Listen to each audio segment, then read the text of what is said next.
আসসালামু আলাইকুম। সবাই কেমন আছেন? আশা করি সবাই ভালো আছেন।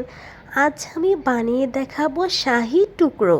তো চলুন শাহি টুকরার রেসিপিটা দেখে আসি। এই জন্য এখানে আমি পাউরুটি নিয়ে নিয়েছি, 5-6 পিসের মতো আমি পাউরুটি নিয়ে নিয়েছি।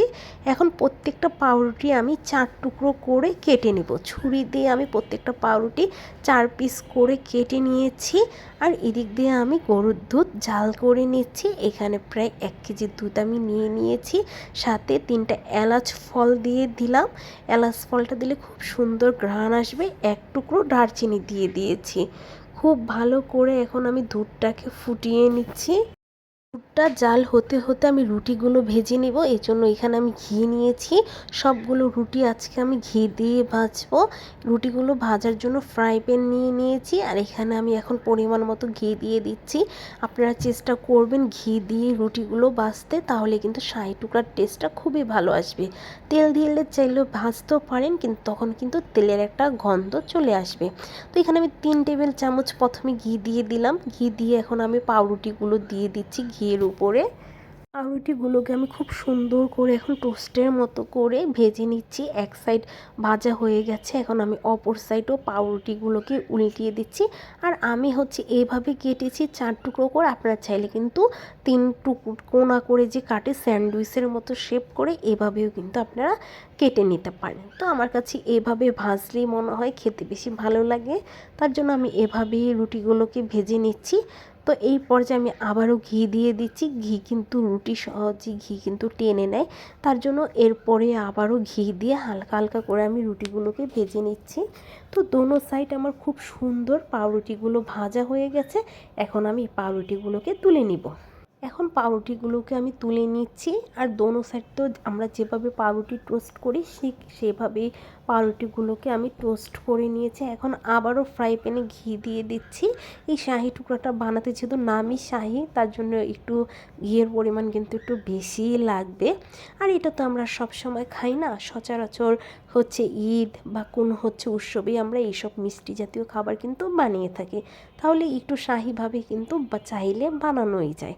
তো এরপরে রুটিগুলো ছিল, সেই রুটিগুলো আমি এবার আবারও ঘি দিয়ে খুব সুন্দর করে এগুলো আমি ভেজে নিচ্ছি দোনো পাশ লাল লাল করে। তো আমার এই রুটিগুলো ভাজা হয়ে গেছে। এখন এই পাউরুটিগুলো আমি তুলে নিব। এই দিক দিয়ে কিন্তু আমার দুধটা খুব সুন্দর ঘন হয়ে গিয়েছে। আর এটা ভিতরে আমি যেহেতু মালাই ব্যবহার করব, এই জন্য এক্সট্রা আমি দুধের সর জমিয়েছিলাম। এখানে প্রায় অনেকগুলো সর আছে, সেই সরটার মধ্যে আমি একটু দুধ দিয়ে গুলিয়ে নিয়ে যে দুধটা আমি জাল দিয়ে ঘন করতেছি, সেই দুধের ভিতরে আমি মালাইটা দিয়ে দিলাম। তাহলে কিন্তু দুধটাকে বেশি আর ঘন করার প্রয়োজন থাকবে না। মালাই টাইপের এই মালাইটা দিলে দুধটা এমনিতেই ঘন হবে, আর পুরো দুধটা সর টাইপের হবে। এখানে প্রায় আমি 2 মাস ধরে দুধের সর জমিয়ে রেখেছিলাম। এই জমানো সরটা দিয়ে আমি আজকে এই শাহি টুকরাটা বানাচ্ছি।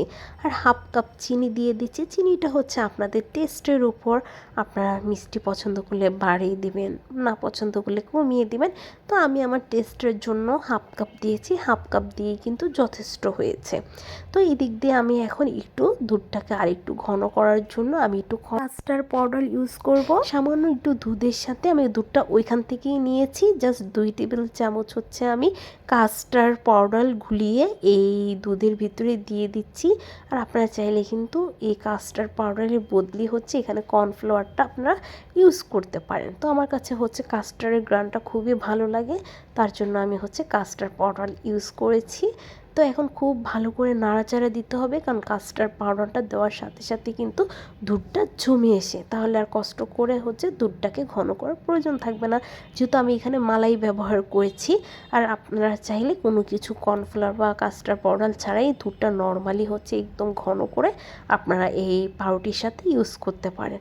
তো দুধটাকে এখন একটু ঠান্ডা করে নিতে হবে। একদম দুধটা গরম অবস্থায় কিন্তু পাউরুটিতে দেওয়া যাবে না।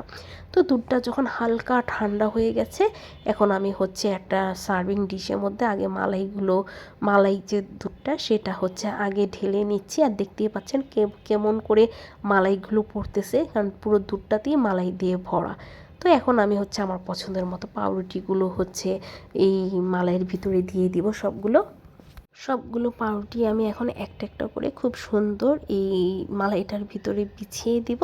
আপনারা চাইলে, আপনারা যদি কেউ চান যে একদম মানে টোস্ট পাউরুটিটাতে দিয়ে আপনারা খাবেন, তাহলে মালাইটা হচ্ছে একদম আলাদা করে পাউরুটির সাথে যখন খাবেন তখনই দিয়ে নেবেন, তাহলে পাউরুটির যে ক্রিসপির ভাবটা সেটা হয়ে যাবে। তো আমি আজকে একেবারেই দিয়ে দিলাম।